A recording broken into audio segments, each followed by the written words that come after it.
fucked up and do fucked up shit. We're here at Damnation Festival here in Leeds, and we're interviewing Onslaught today.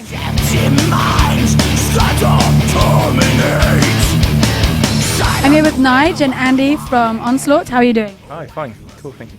How are you doing? Yeah, great, thanks. Good. And we're going to talk about your gear. Firstly, tell me about your guitar.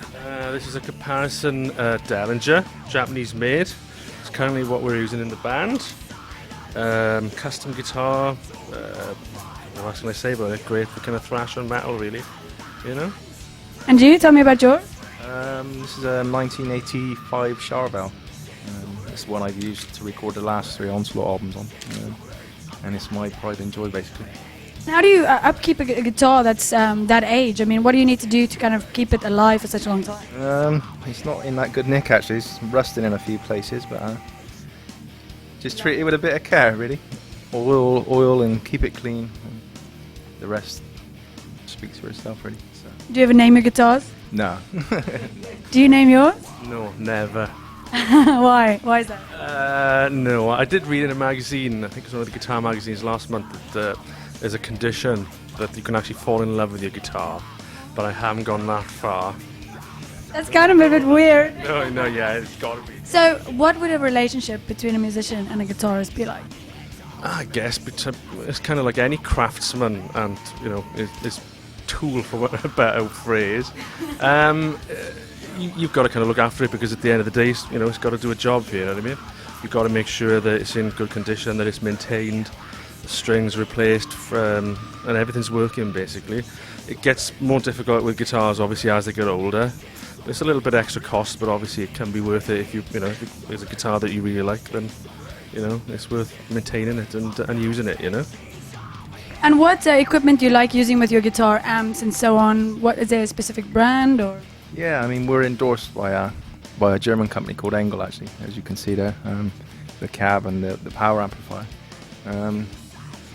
We've strived for a certain sound for many, many years, and hopefully I think we found what we're looking for, because we fly to a lot of shows and playing at lots of festivals. So we need to take our gear, because we can never rely on what we're supplied with at festivals.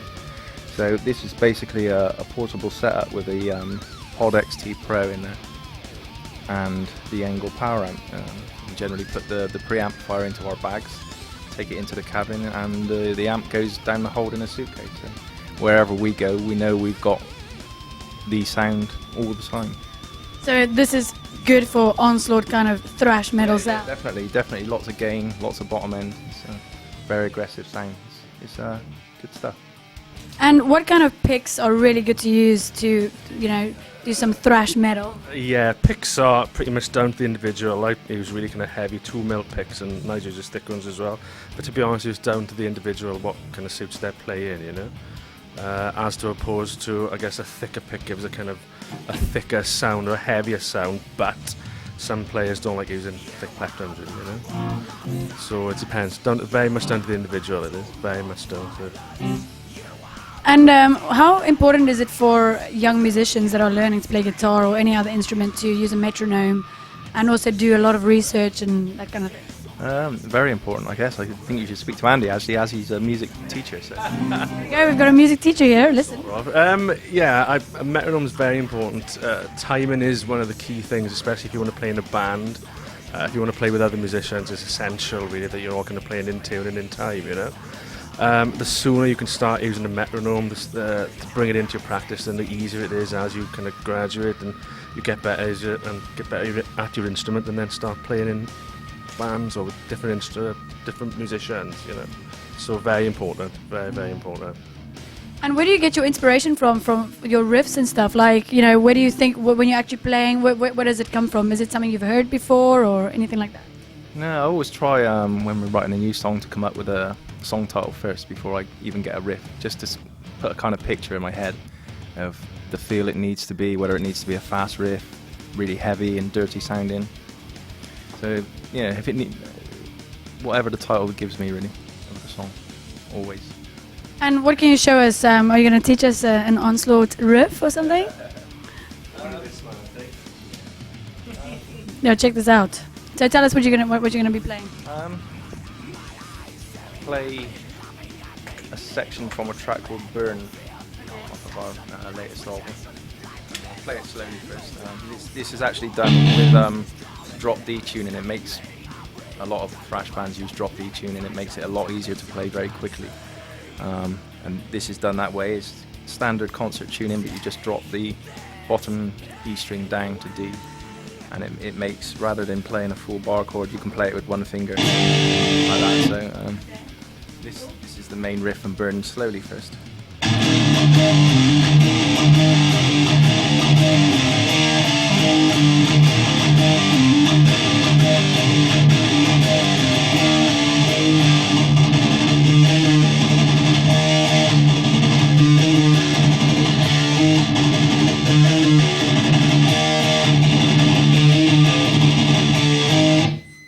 Now up to speed.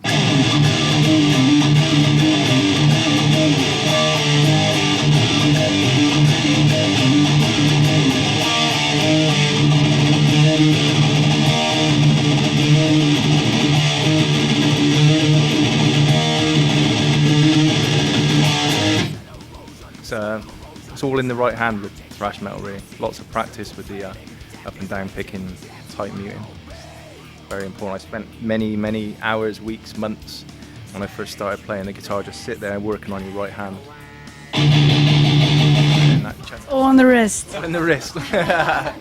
Wicked. So when you learned to play guitar, did somebody teach you? Did you just learn by yourself? I taught myself to a certain extent. There's certain things I wanted to learn.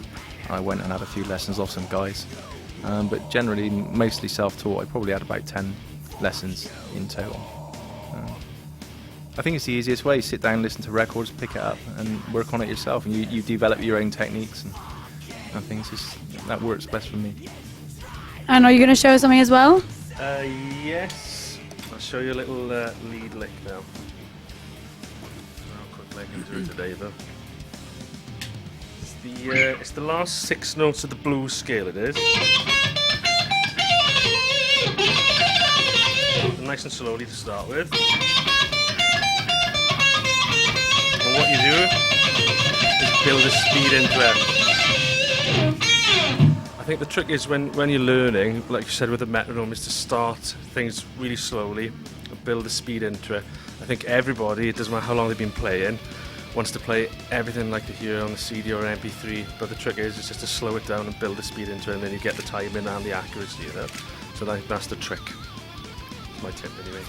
And where did you learn to play guitar? Did you teach yourself, or? I taught myself, I did. I had 3 lessons, and as we were discussing earlier on, actually, the problem that you had when thrash was in its infancy is most guitar tutors weren't kind of trained in that kind of style of music, because it was kind of an emerging music style, you know. So it was very difficult to find tutors. So I had to learn myself, basically, teach myself. But I think it's changed now because it's more of a popular kind of music form. I think what lessons do, if I'm honest, is actually they can't make you a better guitarist, but they can make you a better guitarist quickly or quicker.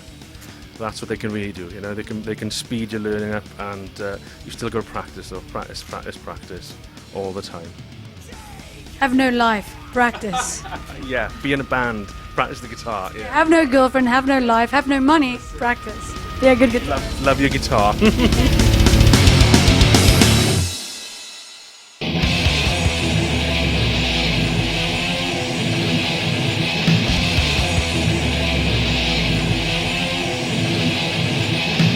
I'm here with Cy and Jeff from Onslaught. How are you guys doing? Very well, thank you very much for asking. And how are you doing? Very good, very good. Pleased to be here at Damnation. And what do you think about the Damnation Festival? So far, it's been great. Catering's been great. Enjoyed the food. Got a nice crate of beer or two in the dressing room, and look forward to playing.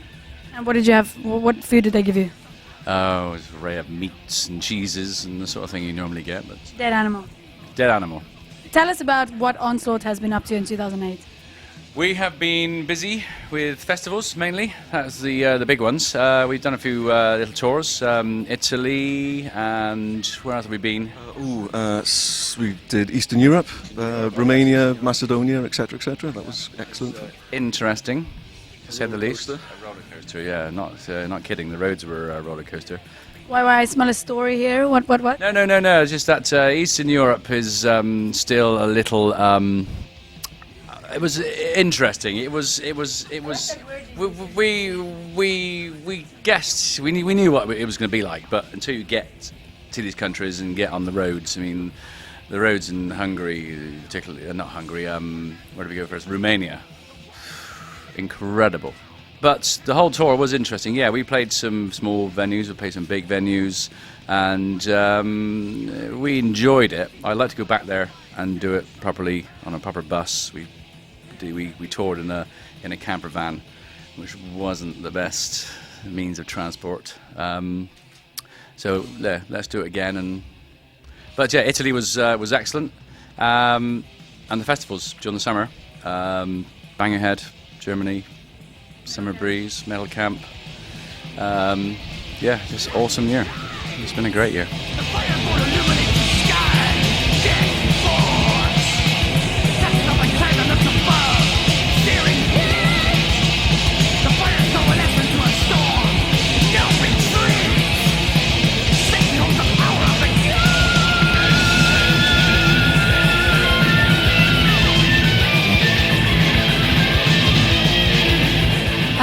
You had an interesting weather experience at Metal Camp. Tell us about it.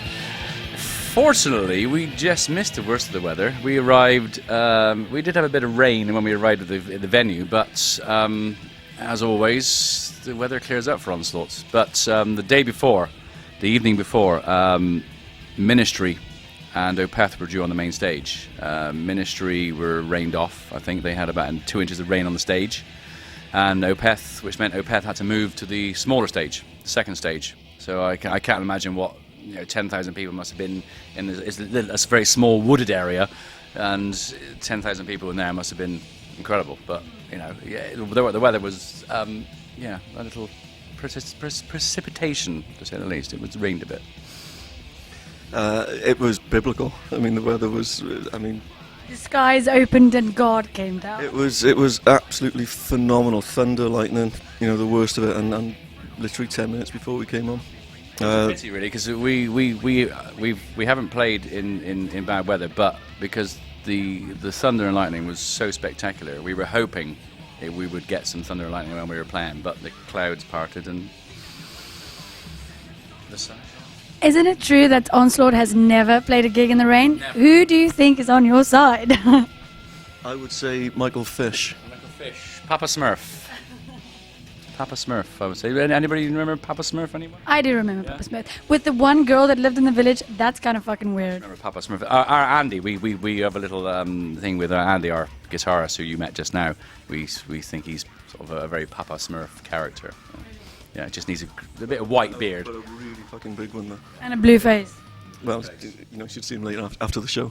Okay, well, we'll come find him after the show. Now, Onslaught is soon going to be playing your last gig in support with your current album, Killing Peace. Tell us what you're going to do after that. The last gig is at the Peel in Kingston, North London. After that, we are concentrating on writing. It's quite plain and simple. We have a couple of songs in the bag already. And instead of, I think the mistake we made with the writing of Killing Peace is that we put too many gigs in. And it interrupted the writing. So this time we're taking a couple of months off just to concentrate wholly on writing. And we've got a couple of demos which we're going to be recording in December, hopefully before Christmas, and get the demos out in the new year to various parties and see what we get back. I mean, I love the latest album. I love the song Killing Peace. I remember when it came out, I was like singing it on the bus and shit. I just love the lyrics to that.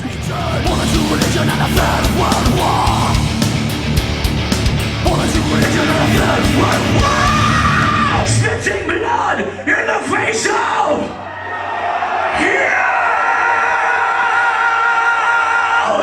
Yeah, it's that the spitting blood in the face of God is just a catchy. It makes me happy in the morning. It's a hook. Is that? Yeah. On a Monday morning. Yeah, it's it's like great. Yeah, it's a great song. So, what do you have planned for the next album? Have you thought of a name for it? I mean, We think we have a name. Do we? Yes, I think we have a name. Maybe it changed, but yeah, we think we're not going to give away any secrets at the moment. No titles, no song titles, no album titles. But a few we've thought of and dismissed. We're definitely not calling it Shiny Happy People. That's a definite no-no. And what was the other one you said? We're definitely not calling it Trolley Dash either. Trolleyed. Or Well, we could try it trolleyed. Yeah, well, wait till later on and you'll see Onslaught trolleyed. That's for sure. That's for sure. We'll have these frames out later on. I'm sure we've done. Yeah. Oh, that's brilliant.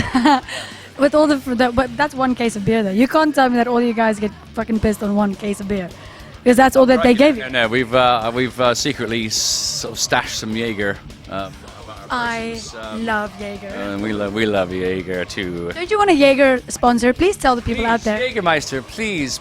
We are drinking so much of our product. We deserve a sponsorship. We deserve a bus salaries. or a exactly metal. You know, Jaeger is metal. Now and we are probably we're fucking metal. Let's be honest.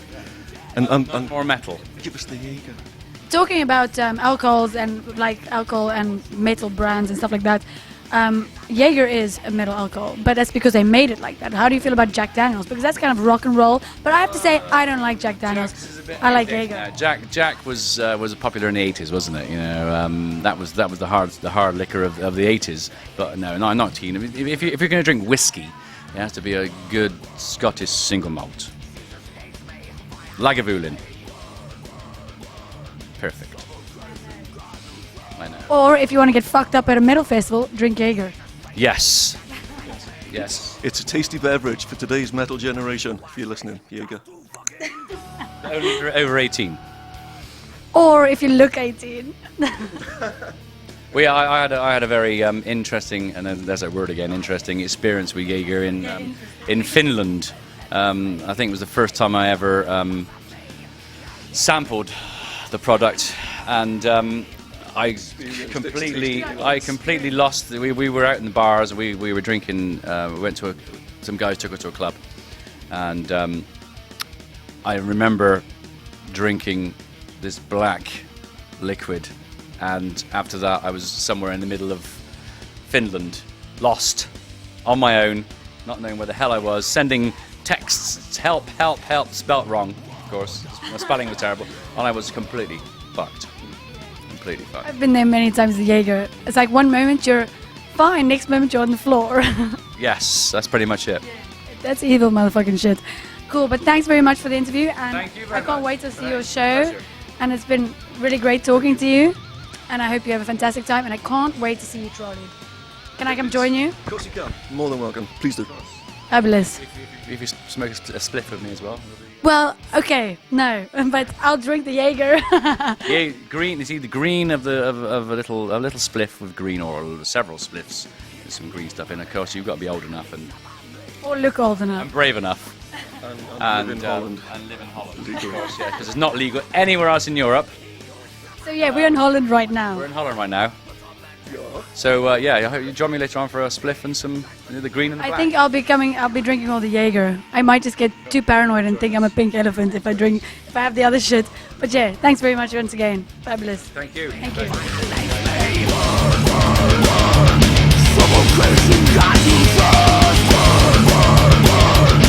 Jesus raised me, that cleanse me. As to ashes, dust to fucking dust.